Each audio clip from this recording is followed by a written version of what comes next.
नमस्कार, वक्त हुआ है मसला का और मैं हूं आपके साथ गौरव राजेंद्र। मसला में आज चर्चा करेंगे। कैबिनेट बैठक हरियाणा सिविल सचिवालय के कमेटी रूम में हुई। हरियाणा में डेली बेसिस कर्मचारियों के वेतन में बढ़ोतरी की गई। पार्ट टाइम कर्मचारियों का भी वेतन जो है बढ़ाया गया। यह बढ़ोतरी जनवरी 2025 से प्रभावित होगी और मुख्यमंत्री नायब सैनी की अध्यक्षता में हुई कैबिनेट की बैठक में यह फैसले लिए गए। बैठक के बाद मुख्यमंत्री सैनी ने प्रेस कॉन्फ्रेंस कर फैसलों के बारे में जानकारी भी दी गई। दरअसल आपको बता दें कि सीएम सैनी ने कहा कि 1984 दंगा पीड़ितों के आश्रितों को HKRN के जरिए नौकरी दी जाएगी। कैबिनेट ने टीचर दर से 2 गुना ओवरटाइम दिया जाएगा। कैबिनेट ने पंजाब ग्राम शामलात भूमि नियमों में भी संशोधन को मंजूरी दी है। तो आज इसको लेकर जो जानकारी हम जिस तरीके से सामने निकल कर आ रही है उस पर चर्चा करेंगे। इसका प्रभावी तौर पर जो है धरातल पर क्या कुछ जो है असर देखने को मिलेगा। जिस तरीके से 1984 के पीड़ितों के आश्रितों को जो है HKRN के माध्यम से नौकरी का जो इसमें प्रस्ताव दिया गया उसको लेकर किस तरीके की जो है धरातल पर स्थिति देखने को मिलेगी, कैसे जो है ये धरातल पर प्रभावी तौर पर इन्हें उतारा जाएगा, उकेरा जाएगा, ये समझने की कोशिश करेंगे। हमारे साथ एक पैनल जुड़ा हुआ है और उसका चर्चा में जो है उनका परिचय मैं आपसे करा देता हूं। उसके बाद जो है चर्चा की शुरुआत करेंगे। हमारे साथ प्रियदर्शनी जी प्रवक्ता बीजेपी की तरफ से अपना पक्ष रखने के लिए जुड़ रही हैं। बहुत यहाँ पर महत्वपूर्ण फैसले हैं और चाहे वो नौकरी देने की बात हो, चाहे वो ओवरटाइम से बात हो, चाहे तमाम सारे वो फैसले, उनको लेकर किस तरीके से जो है अब धरातल पर उसे उकेरा जाएगा, क्या उनमें चुनौतियां आपको दिखाई दे रही हैं, किस तरीके से उनका प्रभावी तौर पर यहां पर धरातल पर दिखाई देगा असर। और आपका चैनल देखने वाले दर्शकों को, मेरे दोनों साथी प्रवक्ताओं को भी मेरा स्वागत। जानकारी और जनहित के फैसले लिए गए हैं जो जनता के हित में होते हैं और जनता उसे रिलेट कर पा रही है, इसलिए ही शायद हमारे मुख्यमंत्री द मोस्ट पॉपुलर मुख्यमंत्रियों की श्रेणी में आते हैं। देखिए 1984 का जो दंगा हुआ था, वो जो दंगा था, 2 दंगे हुए थे, वो कांग्रेस इसको कितना भी साफ करने की कोशिश करे वो साफ नहीं कर पाएगी। आपने कहते हैं ना, हमारे सिख भाइयों की जो आस्था का सबसे बड़ा प्रतीक है गोल्डन टेम्पल अमृतसर में, वहां पे जाके आपने जिसको कहते हैं आपने तोपे डाल दी। फिर उसके बाद 1984 के उसके बाद क्या हुआ, भिंडरावाला का ये सारा कहानी तो आपको मालूम है। लेकिन उसके बाद आप जब इंदिरा गांधी एक्सपायर हो गई तो उसके बाद भी कहानी नहीं खत्म हुई और उसके बाद इन्होंने 1984 के दंगे करवा दिया। और उसके बाद राजीव गांधी जी ने ये स्टेटमेंट दी है बाकायदा कि जब एक बड़ा वृक्ष गिरता है तो उसके साथ बहुत सारे फल भी गिर जाते हैं, बहुत सारे छोटे छोटे पेड़ पौधे भी ध्वस्त हो जाते हैं। ये इनसेंसिटिविटी दिखाता है। और मैं आपको बताऊं, कांग्रेस की अगर आप राजनीति देखेंगे, कांग्रेस की अगर प्योर राजनीति देखेंगे, चाहे 1947 देख ले, 1952 देख ले, कोई भी आप ऐसे कहते हैं ना साल निकाल के अगर देख लें तो सिर्फ और सिर्फ अराजकता फैलाने की राजनीति ही इनकी मेन राजनीति है। फूट डालो, राज्य करो, इन्होंने अंग्रेजों से सीखा है। राहुल गांधी के दादी और दादा और नाना और परनाना ने ये अंग्रेजों से सीखा है। अपने माई बाप उनके जो थे उन्हीं से सीखा है ये कि फूट डालो और राज्य करो। किस तरीके से देश में सिविल वॉर की स्थिति करा दी जाए, किस तरीके से अराजकता कर दी जाए। इसलिए ही भारतीय जनता पार्टी सारे हिंदुओं को, सारी कम्युनिटी, सिख भाइयों को, सारे भाई सबको यही बात बोलती है कि बटोगे तो कटोगे। इस बात को जो हम बार बार बोलते हैं, हम ऐसे ही नहीं बोलते हैं, क्योंकि जिनका मकसद सिर्फ देश में सिविल वॉर की स्थिति कराना। अभी भी आप बचकाना बयान राहुल गांधी का अगर आप देखेंगे गौरव जी, आप देखेंगे कि उन्होंने हाल फिलहाल में बोला कि मैं चाहता हूं कि जेनजी जैसे नेपाल में जैसी क्रांति हुई है वैसे ही जेनजी एक क्रांति भारत में भी करेगा। इसका मतलब कि आप प्रोवोक कर रहे हो सिविल वॉर की स्थिति, आप चाहते हो कि हो जाए, आप चाहते हो कि लोकतंत्र का जो सबसे बड़ा स्तंभ है वो हिल जाए, यही चाहते हो ना, क्योंकि आपको मालूम आप चुनाव तो जीत ही नहीं सकते हो। आप भारतीय जनता पार्टी के खिलाफ अगर चुनाव जीतना भी चाहोगे तो नहीं जीत पाओगे, क्योंकि भारतीय जिसको वोट चोरी बोलते हैं हम उसको मत चोरी बोलते हैं। अब आते हैं मेन मुद्दे की बात पर, टॉपिक पे आते हैं। देखिए, एचकेआरएम के थ्रू जो भी 1984 के दंगों में जो भी, चाहे वो हरियाणा के डोमिसाइल हो या ना हो, उसको ये नौकरी देने का ये जो भी नायब सरकार ने फैसला लिया होता है गौरव जी, कि उसे निकलने में बहुत व्यक्ति को समय लगता है, सालों लग जाते हैं। तो 3 साल की सीमा थी, इसको खत्म करने से एक बहुत बड़ा लाभ मिला है। दूसरी बात कि जो कब्जा, जिसका कब्जा है उसको जमीन भी चाहिए, बात तो सही है ना। नया सरकार ने ये कोर्ट कचहरी और ये सब के चक्करों से कहते हैं ना, छुड़वाने से ये है कि भाई जिसका कब्जा है हम उसको मानेंगे कि उसका मालिकाना हक है। और मुझे लगता है कि इससे जो भी जमीनों की इतनी लड़ाई झगड़ा होता था, उससे मारा काटी हो जाती थी, ये एक सिंपल स्टेटमेंट से चीजें सॉर्ट आउट हो जाती हैं। और एक और बात मैं आपके चैनल से बोलना चाहती हूँ, क्योंकि मैं आपके चैनल में उस बार डिबेट पे नहीं आ पाई थी। एक साधुवाद देना चाहती हूँ कि आज एक पेपरलेस रजिस्ट्री, जिसका कभी किसी ने सोचा भी नहीं था, वो रजिस्ट्री आज अगर कोई शुरू कर पाया है तो वो हमने शुरू की है। 6 पे कमीशन भी लेके आए हम, 8 पे कमीशन भी हम लोग ही लेके आए। तो आप इनसे पूछिए कि जब ये हम जनता के हितकारी कामों की बात करते हैं तो ये कहाँ है? यहाँ पे इनेलो भी कहीं से नहीं छुपी है। शायद यही कारण है कि इनेलो भी आज पिछले 25 साल से सत्ता नहीं भोग पाई है, मुंह नहीं देख पाई है। इनके पिछली बार 1 थे, अब 2 हो गए हैं। 2 ही लोग हैं ना। ठीक है। अब बातें ही लोग बड़ी बड़ी करते हैं। ठीक है। और ये लोग एक दूसरे की ए टीम और बी टीम बने हुए हैं। कांग्रेस ही जो है, कांग्रेस और इनेलो एक दूसरे की ए टीम और बी टीम है। ठीक है अर्जुन जी मैं आ रहा हूँ आपके पास में। अर्जुन जी आप बताएं कि क्या जो है इसमें विपक्ष जो है इन जो फैसले लिए गए हैं इसमें जो है इसका स्वागत करेगा, या फिर अभी भी जो है क्योंकि सकारात्मक कुछ पहल या फिर कोई सुझाव कुछ पेशकश करने की कोशिश करेगा, या सिर्फ जो है इसकी जो है बुराई, या फिर इसमें से देखा जाए इसमें से आलोचना? अर्जुन जी, सामने बीजेपी की प्रवक्ता साथी ने बहुत बड़ी बड़ी बातें की, साधुवाद की बातें की, और बोला कि हर कैबिनेट की मीटिंग में एक सौगात लेकर आते हैं, लेकिन ये पेपरों तक सीमित रह जाती है। मैडम ने पेपरलेस रजिस्ट्री की बात करी। पेपरलेस रजिस्ट्री क्या 1 तारीख से शुरू होनी थी। अगर मुझे पूरे हरियाणा की एक रजिस्ट्री पेपरलेस मैडम दिखा दे तो उसका मुझे वो पता चल जाएगा ना कहाँ हुई। मैं खुद एक छोटा मोटा प्रॉपर्टी का काम करता हूँ। पेपरलेस रजिस्ट्री में पहले से ज्यादा भ्रष्टाचार होगा और हो रहा है। देखिए, अभी मुख्यमंत्री साहब ने कहा कि हम पहले डीआरओ पे देंगे, डीआरओ नहीं करेगा वो एसडीएम पे चली जाएगी, एसडीएम नहीं करेगा एडीसी की चली जाएगी, एडीसी नहीं करेगा तो वो डीसी साहब पे चली जाएगी, और फिर हम पूछेंगे कि तो ने क्यों नहीं करी। देखिए, इस पे वो घर बैठे ऑब्जेक्शन लगाते चले जाएंगे, और ऑब्जेक्शन पे ऑब्जेक्शन। और इसमें जो रजिस्ट्री कराने वाला है, जो प्लॉट खरीदने वाला गरीब आदमी, छोटा प्लॉट खरीदना, बड़ा प्लॉट खरीदना, तो वो इस तरह से परेशान किया जा रहा है पेपरलेस रजिस्ट्री के नाम पर। एक भी पेपरलेस रजिस्ट्री नहीं होगी, अगर होगी तो उसमें बहुत ज्यादा, पहले से भी ज्यादा जो अब कमीशन कम खा रहे थे सरकार में बैठे एसडीएम, डीसी, डीआरओ, वो और ज्यादा इसमें कमीशन खाने का काम करेंगे।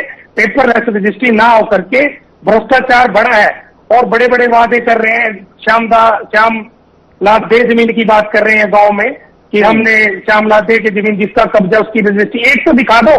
आज तक कोई नहीं हुई। गांव के लोग सरपंच के पास जाते हैं, सरपंच बीडीओ के पास जाता है, बीडीओ ऊपर चला जाता है, और कोई रजिस्ट्री नहीं हो रही है। आप पता करिए गांव में जाकर के, एक भी रजिस्ट्री श्यामलाल दे जमीन की, जिसका कब्जा 20 साल से था, अब आज ड्रोन उड़ाने की बातें कर रहे हैं, आज हम ये करेंगे वो करेंगे। जो पीछे वादा किया था, जो पिछली कैबिनेट की मीटिंग में किया था, वो तो उसमें तो कुछ हुआ ही नहीं। अर्जुन जी पेपरलेस जो है रजिस्ट्री, ठीक है हम बात कर लेंगे। आपने मुद्दा रखा, उनका प्रदर्शनी जी ने सवाल उठाया, तो उन्होंने अपनी जो उपलब्धि है, योजना है, वो आप तक पहुंचाई। लेकिन सवाल ये है कि जिस तरीके से हरियाणा कैबिनेट ने बड़ी सौगातें दी हैं, बड़ी पहल की हैं, चाहे वो 1984 दंगा में जो है आश्रित जो जिस तरीके से पीड़ित थे उनको रोजगार देना, नौकरी देना, और चाहे टीचर्स ट्रांसफर पॉलिसी की बात की जाए, उनको मंजूरी देना, तो उनको लेकर जो है क्या आप बात रखेंगे? क्या सोचते हैं आप? जो है की बात की, श्यामलाल दे की बात की, वो मैंने आपको बता दी। कुछ नहीं हो रहा है धरातल पे, कोई भी रजिस्ट्री नहीं है। और दूसरी बात सुनिए, दूसरी बात, ठीक है अच्छी बात है, शहीदों को एक सम्मान देने की बात की है, ये भी देखा जाएगा कि इस पे कब इस पे गौर होगी, कब ये धरातल पर इसको कागजों से उतार करके धरातल पर लाया जाएगा।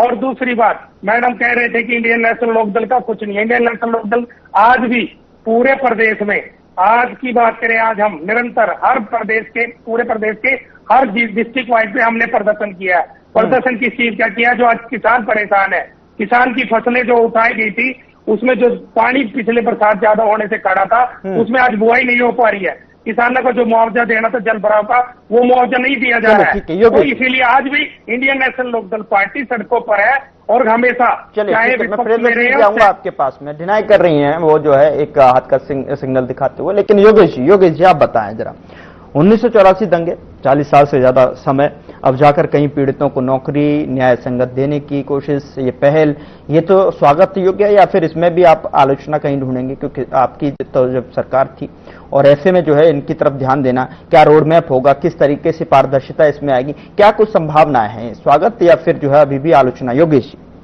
देखिए गौरव जी, सबसे पहले तो आपके माध्यम से सभी दर्शकों को और प्रवक्ता साथियों को नमस्कार, राम राम। और जहां तक विषय 1984 के दंगा पीड़ितों को नौकरी, मैं समझता हूं ये शब्द सही नहीं रहेगा। नौकरी होती है रेगुलर, ये तो कॉन्ट्रैक्टर के थ्रू, जो कच्चे कॉन्ट्रैक्टर के थ्रू, एक जो है ठेकेदार के थ्रू भर्ती करना है। इसके कारण क्या है? कुछ भी नहीं है। उन्हें रेगुलर भर्ती किया जाना चाहिए। और अगर सरकार 40 साल बाद, अगर 11 साल तो अभी सत्ता को हो गए, अगर जागी है तो अच्छी बात है, हम स्वागत करते। परंतु HKRM क्या है? सरकार ने, मैं समझता हूँ, एक HKRM कोई नौकरी समझ लिया है। आज इतने पद हरियाणा सरकार में विभिन्न विभागों में खाली पड़े हैं। तहसीलों में आप देख लीजिए, हर जगह काम नहीं हो पा रहा खाली पदों की वजह से। तो कॉन्ट्रेक्चुअल तक आप SDO तक कॉन्ट्रेक्चुअल HKRM के थ्रू अगर भर रहे हो तो सरकार की नाकामी स्पष्ट झलक रही है।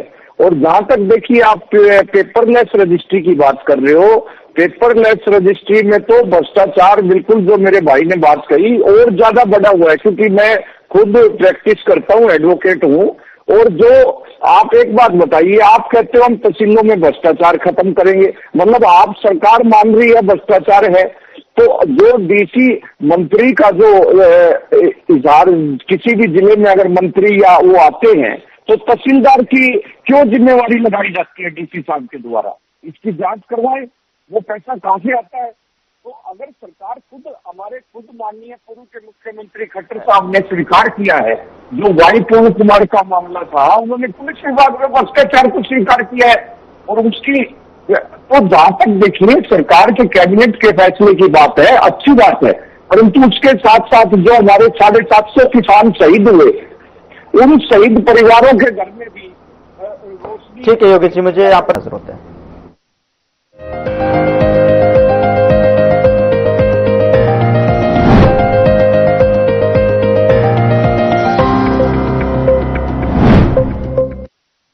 कुछ लोग खाते पीते तो बहुत बढ़िया हैं, पर फिर भी उनकी सेहत नहीं बनती। पिचके हुए गाल हैं, हड्डियां निकली हुई हैं, पैंटें ढीली हैं, कपड़े जचते नहीं, कोई पर्सनैलिटी नहीं। ऐसे लगता है इधर से खाए जा रहे हैं, उधर से निकले जा रहा है, क्योंकि उनका पाचन तंत्र खराब है। और जब तक के पाचन तंत्र दुरुस्त नहीं होगा, वो जितना मर्जी अच्छे से अच्छा खा ले, उनकी सेहत नहीं बन सकती। इसलिए हमारी संस्था सन्यासी आयुर्वेदा ने एक ऐसी दवा का निर्माण किया है जो कि आपके लिवर को, आपके पाचन तंत्र को दुरुस्त करने का काम करती है, ताकि आप जो भी खाएं उसका पूरे का पूरा निचोड़ आपके शरीर को लगे, आपकी भूख बढ़े, खाया पिया सही से लगे, नया खून बने, हड्डियों में जान आए, वजन बढ़े और आप मोटे तगड़े खूबसूरत पर्सनैलिटी के मालिक बन जाएं। सिर्फ 655 रुपए की पूरे 1 महीने की दवा होती है और आप इसे घर बैठे 01145454545 पर फोन करके दवा मंगवा सकते हैं।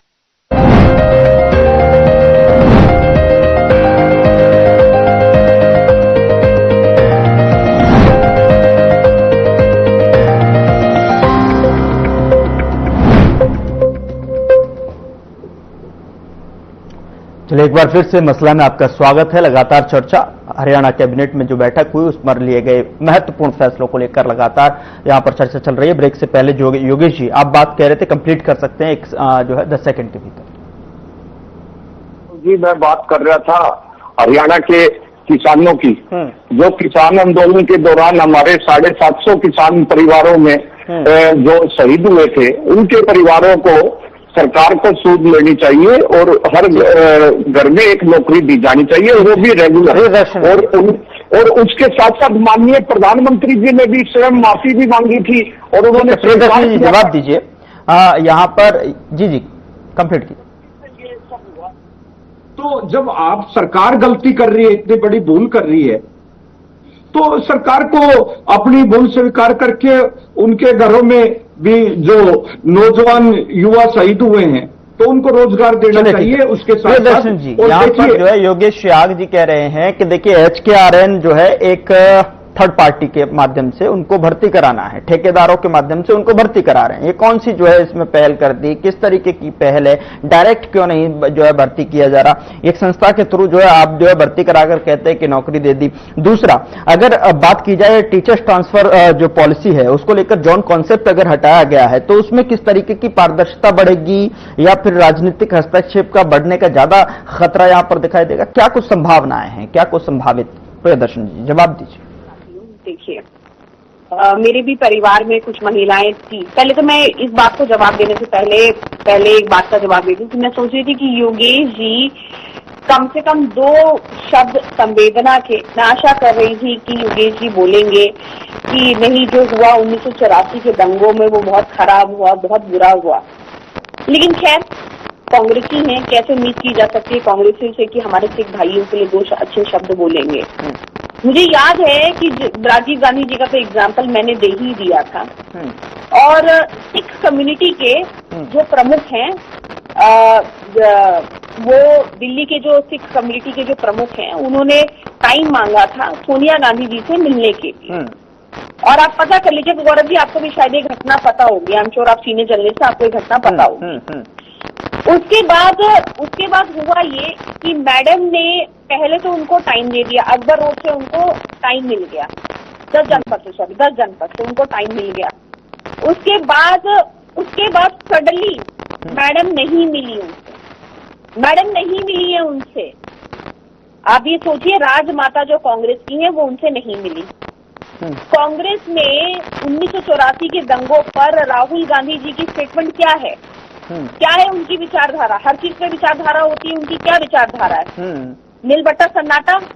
और यही अलबत्ता ये वीडियो भी इंटरनेट पे आपको मिल जाएगी गौरव जी, आपने देखी भी होगी, योगेश जी ने भी देखी होगी, सबने देखी होगी कि किस तरीके से प्रधानमंत्री के निवास से सिख कम्युनिटी के प्रमुख, हमारे सारे के सारे प्रमुख लोग, और इस समय दिल्ली सरकार में जो हमारे मंत्री भी हैं, वो भाई सारे के सारे हमारे मंत्रीगण आए, और किस तरीके से प्रधानमंत्री ने किस तरीके से उनका स्वागत किया। प्रधानमंत्री निवास में एक बात होती है कि आप कोई भी वेपन नहीं लेके जा सकते हैं, कोई भी इस किस्म की नोकीली चीज या ऐसी चीज जो कि कहा जाता है कि उसे नहीं लेके जा सकते। लेकिन सिख कम्युनिटी की जो सबसे बड़ी आन बान और शान है, ठीक है, उनकी तलवार वो अंदर गई है, बाकायदा प्रधानमंत्री जी को दी गई है। आप ये बताइए, और इतना मान सम्मान मिला है। और ये क्यों बोलेंगे? इन्होंने क्या कर दिया 1984 के दंगों के लोगों को? इन्होंने तो सज्जन कुमार को और जगदीश टाइटलर को लीडर बना दिया था। इन्होंने लीडर बना दिया था सज्जन कुमार, वही सज्जन कुमार था जो एक कहते हैं ना, वो आपकी मशाल लेके पूरे सिख के जिसको कहते हैं ना कम्युनिटी में जाके घूमा था। वो व्यक्ति पूरे सिखों के मोहल्ले में जाके घूमा था और घर घर से निकाल के बहनों की असमत लूटी थी उस व्यक्ति ने। आज उनको नेता बना दिया था। जगदीश टाइटलर की कहानी किसी से छुपी नहीं है। आज ये हमें बताएंगे कि हमें क्या करना चाहिए। इन पे तो 2 शब्द भी ये लोग नहीं बोल सकते हैं। और सिख कम्युनिटी इनके साथ कभी नहीं खड़ी होगी, निस्तो नाबूद कर देगी इनको। दूसरी बात, इन्होंने बात बोली कि जोन वाइज करने से भ्रष्टाचार बढ़ जाएगा। अरे काहे का भ्रष्टाचार बढ़ेगा? मेरे परिवार की खुद कुछ महिलाएं जो हैं वो टीचिंग जॉब में हैं। अब आप ये बताइए कि जब एक महिला, मैं महिला होने के नाते बोलती हूँ, अगर मेरा ट्रांसफर, मान लीजिए मैं गुड़गांव में रहती हूँ और मेरा ट्रांसफर यमुनानगर हो जाए तो ना मैं अपने बच्चे के साथ रह पाऊंगी, ना मैं अपने परिवार शिफ्ट होना पड़ेगा। तो ये इसमें बुराई क्या है गौरव जी, आप बताइए, आप ही सोच लीजिए। आप मान लीजिए गुड़गांव में या नोएडा में कहीं काम कर रहे हैं, आप गुड़गांव में काम कर रहे हैं मान लीजिए, और आपको नोएडा में आपका रेजिडेंस है, आप करेंगे रोज अप डाउन? नहीं करेंगे ना। तो इसमें कौन सी बुराई है, मुझे तो ये नहीं समझ में आ रहा। दूसरी बात, ये पेपर की बात कर रहे थे, ये वही लोग हैं गौरव जी। जब कंप्यूटर आया था तो इन्होंने बोला था अरे नौकरियां सारी खा जाएंगे। ये एक नेगेटिव दृष्टिकोण है कि जब भी कुछ नवीनीकरण हम लोग करने की किसान आंदोलन में किस तरह से सिखों के साथ और हमारे किसान भाइयों के साथ, किसान भाइयों का मुद्दा उठा रहे हैं। मैं समझता हूँ हरियाणा और पंजाब इस बात को कभी भूल नहीं सकता। ठीक है अर्जुन जी।